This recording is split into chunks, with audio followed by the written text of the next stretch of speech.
pagkatapos namin mag-hot spring ay kumain kami ng soba. Ay hello, minasang konnichiwa. Tara, samahan nyo kami today's mini vlog. Dahil day po ngayon ng asawa ko, kaya nagyaya po siya pumunta ng hot spring. Kung kami umalis, ay nag-harvest muna si Kenshi ng mga strawberries. Agad nga po mag-harvest ng anak ko kahit hindi pa masyadong hinog yung mga kinuha niya. Kapag harvest nga po siya ng 5 piraso, pagkatapos kong hugasan, ay pinigay ko na sa kanya. Yung pong anak ko ay napakahilig po niya sa strawberries. Kaya buti na lang kahit papano po ay meron pong bunga yung mga tinanim namin. Sayang nga lang dahil yung iba po ay nasira tapos maliliit pa. Tara nga po bandang tanghali ay nagbiyahe na po kami. Bale dadaan nga pala muna po kami sa post office dahil meron po akong ipapadala. Ito nga po yung AOS na kinuha po natin sa Nagoya nung nakaraan. Ito pong papel na to ay kailangan po ng kapatid ko para makapunta po siya dito sa Japan. Tapos ko po magpadala sa post office ay nagbiyahe na ulit kami. Hindi ko alam kung anong naisip po ng asawa ko bakit nagyaya siyang mag hot spring. Hapon po ang tawag nila sa hot spring ay onsen. Alam niyo po dito sa Japan ay napakadaming hot spring. Winter man o summer ang mga hapon po ay napakahilig nilang mag-onsen. Dahil pagod po sila sa trabaho kaya minsan ito po yung nagsisilbing relaxation nila. Mas masarap pa nga po sana magbabad sa onsen kapag sobrang lamig ng panahon. Mas nare-relax po kasi ako at masarap din sa pakiramdam. Kaya nga po pagkatapos ng ilang minutong biyahe ay nakarating na po kami dito sa Fine View. Onsen po kami mga auntie. Kasama ko po yung mga biyanan ko. Pati rin po si Hapon. Ang init. Grabe ang init po mga auntie. Tignan nyo naman yung ating pagmumukha.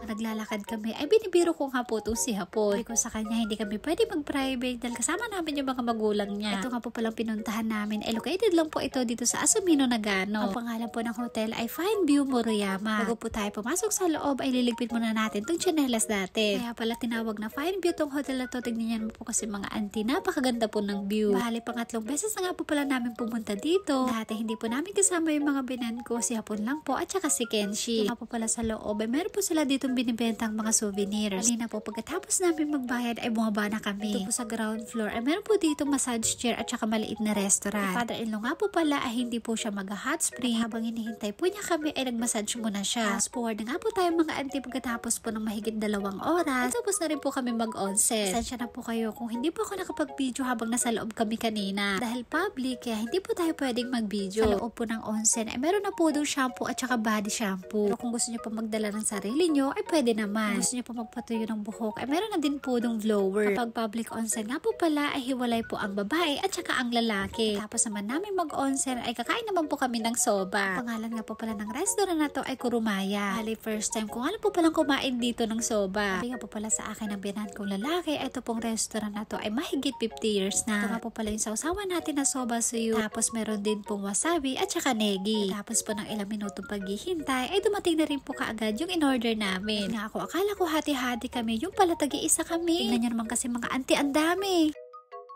Ang dami soba. You know?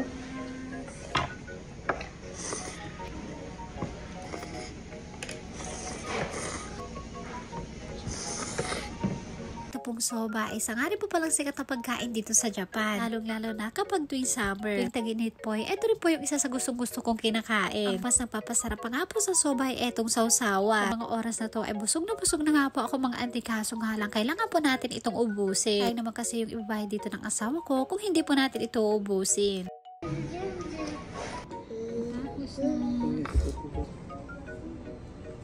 Pong restaurant ay katabi lang po niya yung shrine o kung tawagin po dito sa Japan ay Jinja.